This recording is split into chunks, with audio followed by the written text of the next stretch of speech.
My name is Paul Moffitt, and I'm a lighting designer and a production manager and a lighting designer and general all-around technical theater guru. I think the most important thing about visual arts is that it enables other people to continue to learn, and that if you aren't learning, you're basically slowly dying. And if you don't have enough empathy in your life, in other words, a care for other people who are living, then you aren't truly experiencing life. So I think that the biggest contributing factor of art making your life better is to bring empathy to everyone.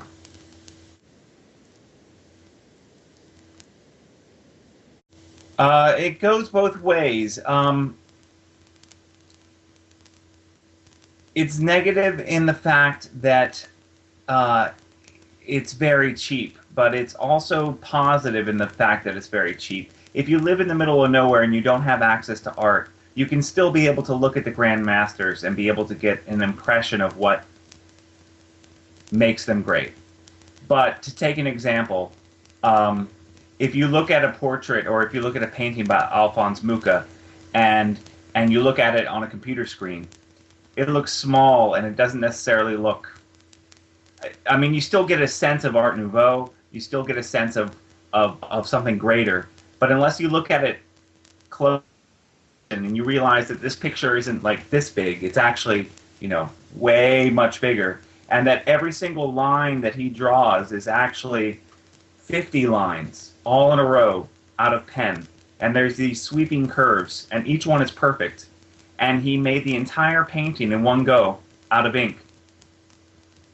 You suddenly have a much more emotional experience looking at that kind of a painting. Well, basically what you're saying is a trope, I think. And a trope basically is a shorthand for a certain metaphor or image. Particular industry, as far as lighting design is concerned, there are a lot of bad tropes. There are things like if we're talking about Irish people, suddenly everything's green, or if you're talking about Spanish people, everything, or flamenco music, and I'm doing a dance show, everything is suddenly red or yellow. So I try to steer away from those as much as possible. I try to recognize what the trope is, and then I try to invent something new.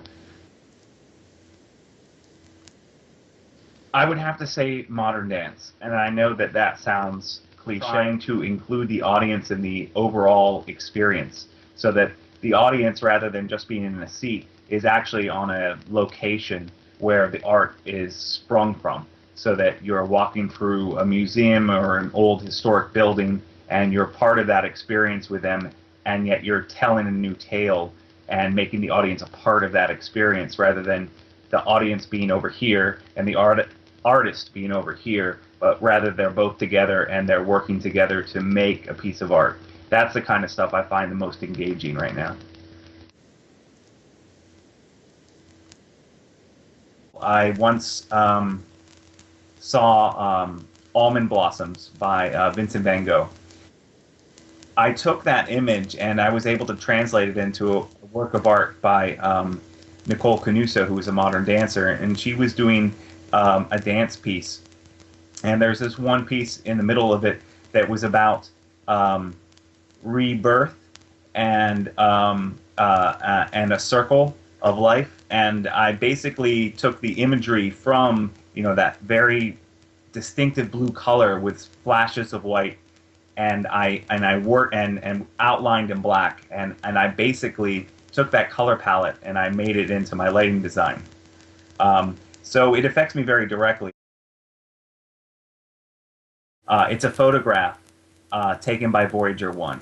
And one extreme, when you look at this little pale blue dot, which is Earth that we live on, you see this little dot in the middle of this picture, and you're like, it's so small, but that's all of existence.